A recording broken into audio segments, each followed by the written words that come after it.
Hey guys, Kirogami here, back with another video. Um, there's nothing much going on that I should be talking to you guys about. Of course, there have been a lot of thoughts, a lot of emotions that have been there, and there have been a lot of things I've been thinking about.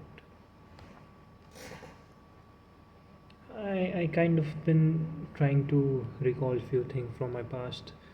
Um, Trying to understand the reason behind the things that have happened, the things that are going to be impacted due to the things that have happened in the past. Like, you would do something in your life way before you would realize what their consequences could be in future. And when that particular time frame in future comes, you realize the entire timeline that has led to that particular moment. I don't know why the place where I am right now is kind of a consequence of everything that has happened to me in the past. Some of it is something which I'm responsible for, and some of the things are things that I cannot even take responsibility of, or I can control those events. Regardless, there is this point in my life where I am right now, what I am doing right now. It is all the consequence of those few moments. Few moments because those few moments were also a part of larger moments that have led to those particular moments. It's like a complete chain of events that has led to this moment where I am right. So, day before yesterday was my birthday, and I celebrated it a little bit. I went to the a castle. It's a fort actually, and try to read this particular book which I have been reading. It's Sophie's World.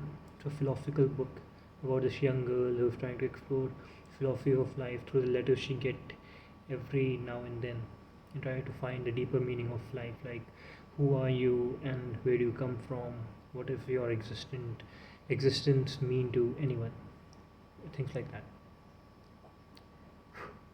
So yeah, that's what I did, and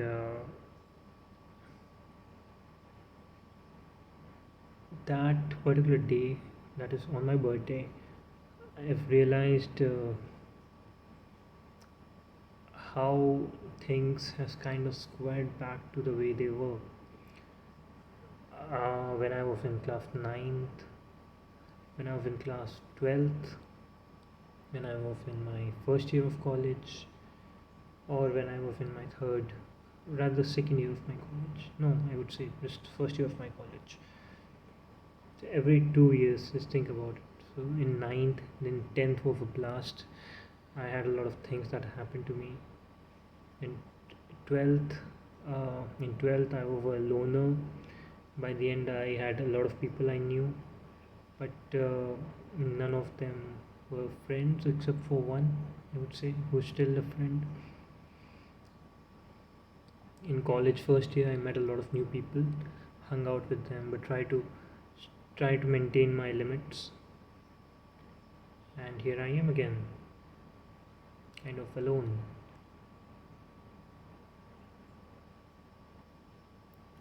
It doesn't really bother me. I'm not really alone, but I mean, I have limited access to people. I have zero access to friends when it comes to physically meeting them.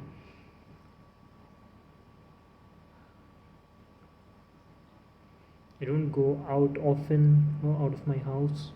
Whenever I do, there is some sort of task, some work, even sometimes to relax also, but not very far from the place where I am. So it all squared back to the way things were.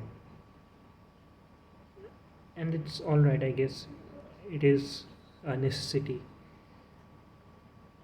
because whenever I got to those places in those particular time frame, there was this element of success that was involved in those time frames. I might have felt alone, I might have felt left out of a lot of things that others are doing. At the same time, I did what I wanted to do in my life those particular period of time. Not 100% successfully, but successfully enough to be able to live to my expectations.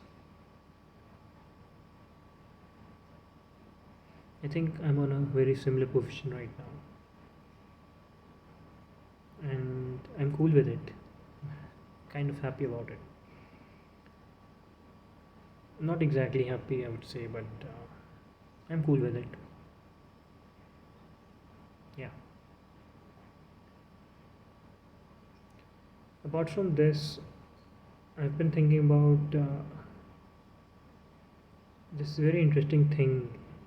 See, people do a lot of self evaluation, they try to find few things about it themselves, and it takes a lot of time to analyze even yourself, because you are known by the action you have taken.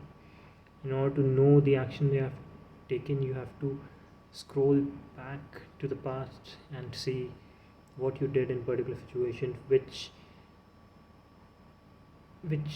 started this huge amount of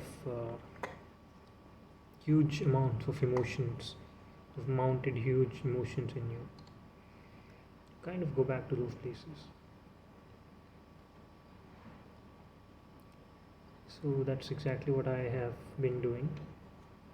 I been trying to do that. In fact, I found a better way, which I don't want to talk about much. Uh,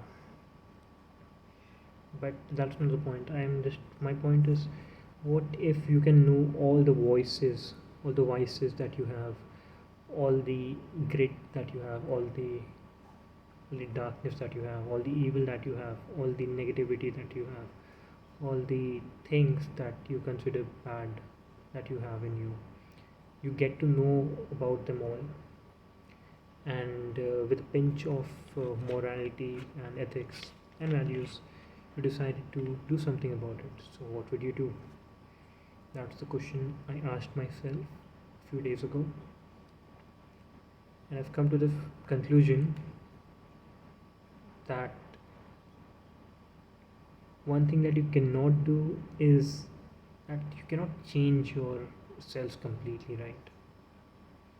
You can definitely not become someone else permanently and expect to feel normal.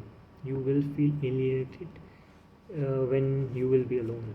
You won't feel like you are the person you are claiming to be, and that is the consequence of trying to control your vices, control the evil within you. However, in social conditions, if you are good enough, if you are conscious enough, and if you are aware that whatever role you will be taking in a particular situation, in particular context, in particular social situation, the role that you will be taking, you are aware about it, then you can definitely mend those voices, and or rather vices, into something more beautiful, something more powerful, like containing all that hatred, that anger, sadness into a single point, and applying it at the right point of time, so that the maximum output can be attained from it. I remember telling my class teacher back in the days, my English teacher in my class 11th and 12th, that I am not who you see. I'm two different people. Whenever it comes to school, I take a very professional approach.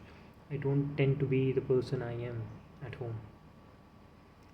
And she told me clearly it's not a very good thing to do, not a very positive thing to do, because you're trying to be someone else and kind of manipulating people to believe that you're someone else. There's a reason why me as a person would be doing it. I've seen a lot of darkness. I have a lot of evil within me also, and there are a lot of things that are wrong with me because of the things that have happened to me. Um, and I think in general I'm very mischievous. So to be in a particular social situations, if those mischievous behaviors could be converted into jokes or funny remarks, if those hatred could be turned into a critique, but constructive critique, that anger can turn into vigor, I think we can be in a much, much better place than we are right now. It's like uh, it's like changing the course of river, which was originally going to be like destroy the entire town, to taking it to a longer route so that it can reach to a lot of places. Because that's what I think about the evil, the hatred, and everything that shouldn't be there in a person to be dwelt with. Don't throw them away, but use them wisely so that you can kind of turn them into something that will make it better for you. So Shakana Shini Mora Sashi Sai Shiru Lekite. Okay, I forgot the lyrics, but it's a Japanese song. If you can turn your sadness and anger into your strength, uh, you can rule the world or something like that. Everything bad about you can be turned into something good. And I guess that's the best thing, and that's the only thing that matters. I'm done with this vlog. I know I look horrible. Uh, I know it's been a little long, me talking about stuff that's with me. I guess that's the whole point about making these videos, right? So, yeah, have an awesome day ahead. I'm glad to be making these videos. I'm glad that even though I'm not that consistent, I'm able to talk about the things I want to rather than anything else. Yeah, have a good day ahead. I'll see you guys later. No, I'm wearing something, don't worry. Okay, bye bye.